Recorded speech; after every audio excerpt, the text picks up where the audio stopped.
Hello students, today I am going to discuss the topic resistivity with you. Now from the previous lecture, we know that resistance of a conductor is directly proportional to its length. That is, if length of a conductor increases, then its resistance also increases. And if length of a conductor decreases, then its resistance also decreases. Resistance of a conductor is inversely proportional to the area of cross section. So, if area of cross section increases, then resistance of the conductor decreases. And if area of cross section decreases, then resistance of the conductor increases. If you combine these two relations, you will get a new relation. R is proportional to L by A. Now to remove this proportional sign, we will use a constant. In this case, that constant is rho. This is a Greek letter known as rho. So rho is a constant known as resistivity of the material of the conductor. Rho हमको क्या बताता है? Rho हमको बताता है resistivity उस material की जिससे कि कंडक्टर बना हुआ है. जैसे कि कंडक्टर हो सकता है कॉपर से बना हुआ हो सकता है एल्यूमिनियम से बना हुआ हो सकता है सिल्वर से बना हुआ हो. तो रो क्या बताएगा? इन मटेरियल्स की रेजिस्टिविटी हमको बताएगा. Now if you rearrange this equation, you will get rho is equal to RA by L. Suppose area of cross section of the conductor is 1 meter square and length of the conductor is 1 meter. जो conductor है आपका, हम मान लेते हैं कि उस conductor का area of cross section 1 metre square है और जो कंडक्टर है उसकी लेंथ 1 मीटर है. Now if you put these values in this equation, you will get rho is equal to R. देखिए एरिया की जगह यहाँ पर एरिया की जगह 1 मीटर स्क्वायर रख दीजिए और लेंथ की जगह 1 मीटर रख दीजिए, तो आपको क्या मिलेगा? रो इज इक्वल टू आर. तो इसका मतलब क्या हुआ? इसको कैसे रीड कर सकते हैं हम? Resistivity of a substance is numerically equal to the resistance of a rod of that substance which is 1 meter long and 1 square meter in cross section. देखिए इसका मतलब क्या हुआ? रेजिस्टिविटी है क्या? रेजिस्टिविटी उस कंडक्टर की रेजिस्टेंस है जिसका area of cross section 1 metre square है और जिसकी लेंथ 1 मीटर है. देखिए दोबारा से मैं एक्सप्लेन कर देता हूं इस बात को. मान लीजिए आपके पास एक कंडक्टर है, उस कंडक्टर का area of cross section 1 metre square है और उस कंडक्टर की लेंथ 1 मीटर है. आप इस कंडक्टर की रेजिस्टेंस फाइंड आउट कर लीजिए, इसकी रेजिस्टेंस निकाल लीजिए. जो ये रेजिस्टेंस है इसी को हम रेजिस्टिविटी कहते हैं.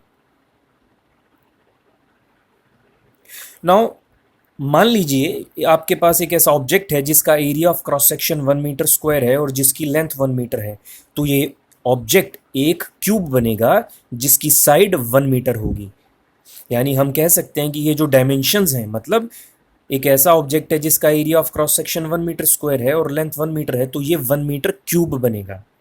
तो इस डेफिनेशन को हम एक और तरीके से भी लिख सकते हैं, and that definition is going to be the resistivity of a substance is equal to the resistance between the opposite faces of a 1 meter cube of the substance. देखिए सब्सटेंस का मतलब मैंने पहले भी एक्सप्लेन किया. सब्सटेंस का मतलब है कि जो आपका कंडक्टर है, मान लीजिए तार है आपका, अब वो कॉपर से बना हुआ है, एल्यूमिनियम से बना हुआ है या सिल्वर से बना हुआ है. All these are substances. Now resistivity of different substances will be different. अलग अलग सब्सटेंस की रेजिस्टिविटी भी अलग अलग होगी, सबकी अलग अलग वैल्यूज होती हैं. Suppose you have to find out the resistivity of copper. आपको कॉपर की रेजिस्टिविटी निकालनी है, तो आप क्या करेंगे? आप कॉपर का एक क्यूब लेंगे, कॉपर से बना हुआ एक क्यूब लेंगे जिसकी साइड 1 मीटर होगी, तो इसको हम 1 मीटर क्यूब भी कह सकते हैं. और आप इस क्यूब के ऑपोजिट फेसेस के बीच में जो रेजिस्टेंस है उसको फाइंड आउट कर लेंगे. तो ये जो रेजिस्टेंस निकलेगी क्यूब की, यही रेजिस्टिविटी होगी कॉपर की. अब आपने कॉपर का क्यूब लिया है, कॉपर की बजाय आप एल्यूमिनियम का भी क्यूब ले सकते हैं, सिल्वर का क्यूब ले सकते हैं. तो रेजिस्टिविटी निकालने का यही तरीका है. कि जो आपका कंडक्टर है उसकी लेंथ 1 मीटर हो, उसका area of cross section 1 metre square हो, तो आप इस कंडक्टर की रेजिस्टेंस निकाल लीजिए। ये जो रेजिस्टेंस निकलेगी यही इस सब्सटेंस की रेजिस्टिविटी होगी, वो कंडक्टर जिस भी सब्सटेंस का बना हुआ हो। Now SI unit of resistivity, so rho is equal to RA/L। For resistance SI unit is ohm, for area of cross section SI unit is metre square, और L के लिए बन जाएगा मीटर। तो 1 मीटर से ऊपर का 1 मीटर कैंसिल हो जाएगा, सो ओम मीटर। तो ओम का आप सिंबल भी यूज कर सकते हैं, ओमेगा वाला, so ohm meter. This can also be written. Now resistivity of a substance does not depends on its length और थिकनेस। किसी भी सब्सटेंस की जो रेजिस्टिविटी है वो ना तो सब्सटेंस की लेंथ पर डिपेंड करती है, ना उसकी थिकनेस पर डिपेंड करती है। It only depends on the nature of the substance and temperature. तो जो किसी भी सब्सटेंस की रेजिस्टिविटी है वो नेचर ऑफ द सब्सटेंस पर डिपेंड करती है, मतलब कि वो सब्सटेंस किस मटेरियल से बना हुआ है, वो जो कंडक्टर है वो किस मटेरियल से बना हुआ है, इस बात पर रेजिस्टिविटी डिपेंड करती है, न कि इस बात पर कि जो कंडक्टर है उसकी लेंथ और थिकनेस कितनी है। Now what is difference between resistance and resistivity? Resistance और रेजिस्टिविटी में डिफरेंस क्या है? देखिए, रेजिस्टेंस कैन चेंज। मान लीजिए आपके पास दो वायर्स हैं, दोनों वायर्स कॉपर से बनी हुई हैं। एक वायर लंबी है और दूसरी वायर छोटी है, तो जो लंबी वायर होगी उसकी रेजिस्टेंस ज़्यादा होगी, जो छोटी वायर है उसकी रेजिस्टेंस कम होगी। तो इसका मतलब क्या हुआ है? सेम मटेरियल से बनी हुई वायर्स की रेजिस्टेंस चेंज हो सकती है, लेकिन कॉपर की जो रेजिस्टिविटी है वो वेरी नहीं करती, वो एक कांस्टेंट वैल्यू होती है। Now silver has lowest resistivity and its value is 1.60 into 10 raised to power minus 8 ohm meter.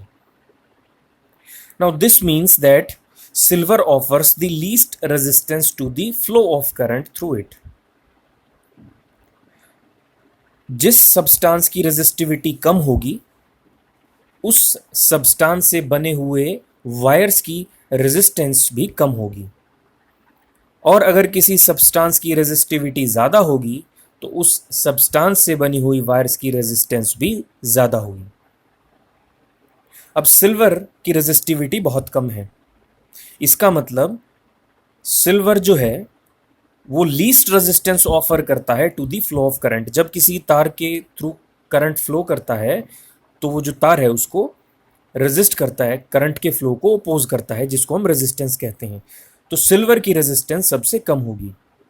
But जो वायर्स हैं वो हम सिल्वर की नहीं बनाते हैं, because silver is a costly material.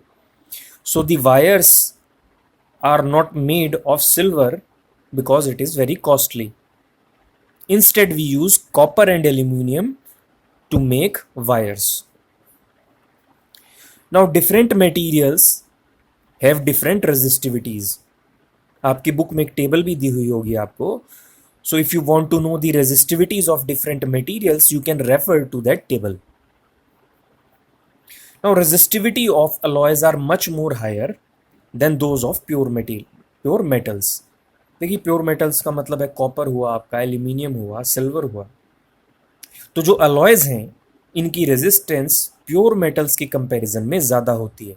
For example, resistivity of manganin. अब देखिए, manganin is an alloy of copper, manganese and निकल।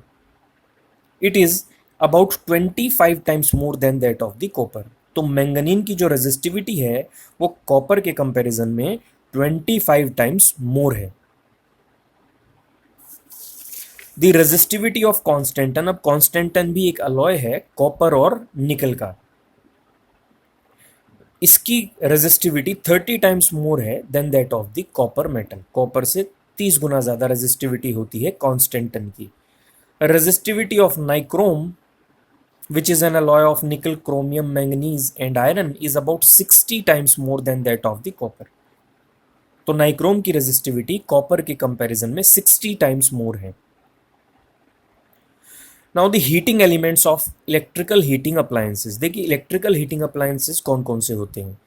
Electric iron, toaster, hair dryer, water geyser, electric heater, ये सब जो नाम मैंने लिए, all these are electrical heating appliances. इन सब में देखिए आप ऑब्जर्व करेंगे कि सब में हीट प्रोड्यूस होती है।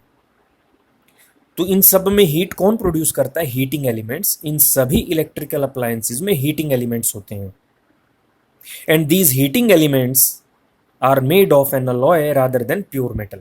और ये जो हीटिंग एलिमेंट्स हैं ये अलॉय से बने हुए होते हैं, प्योर मेटल से नहीं बने हुए होते हैं। आपने हीटर में देखा होगा ना, एक कॉयल होती है और जब आप उसके थ्रू इलेक्ट्रिसिटी पास करते हैं तो रेड हॉट हो जाती है।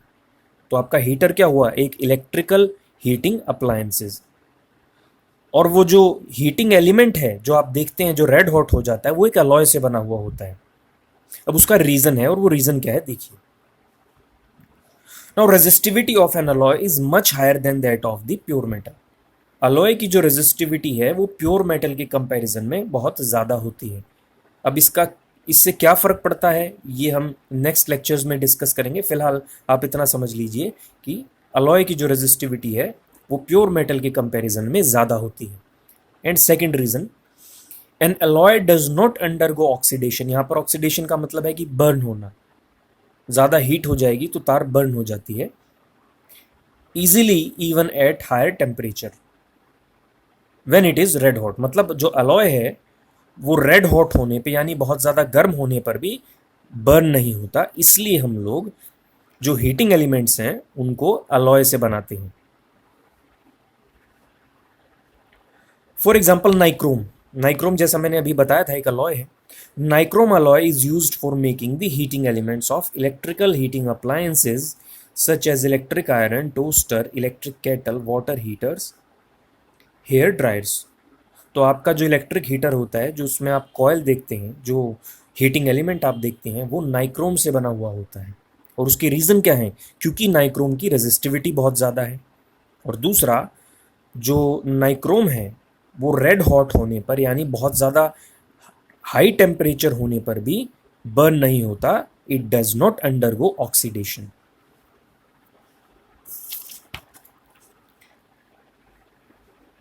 A copper wire of length 2 meter and area of cross section 1.7 into 10 raised to power minus 6 meter square has a resistance of 2 into 10 raised to power 2 ohms. Calculate the resistivity of copper. तो resistivity का formula याद रखिए RA/L। अब सभी values आपको बताई हुई हैं। अब ये सब वैल्यूज आप यहाँ इस इक्वेशन में रख दीजिए। सो आंसर आएगा 1.7 into 10 raised to power minus 8 ohm meter. Now these are some assignment questions for you. So solve these questions. Thank you.